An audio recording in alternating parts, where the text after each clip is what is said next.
அதே மாதிரி 2017க்கு அப்புறம் 2021க்கு அப்புறம் தமிழ்நாட்டுடைய நிலைமையை பற்றி யோசித்து பார்த்த நம்ம தமிழக மக்கள் காமராஜர் அவர்கள் இருந்த இடத்தில், அண்ணா அவர்கள் இருந்த இடத்தில், எம்ஜிஆர் அவர்கள் இருந்த இடத்தில் இப்படிப்பட்டவர்களும் அமர்கின்ற ஒரு நிலைமை ஏற்பட்டுருச்சேன்னு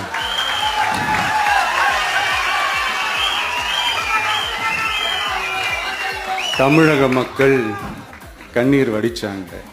இன்னைக்கு இந்த கண்ணீரை துடைக்க ஆரம்பிச்ச இயக்கம் தான் தமிழக வெற்றிக்கழகம்.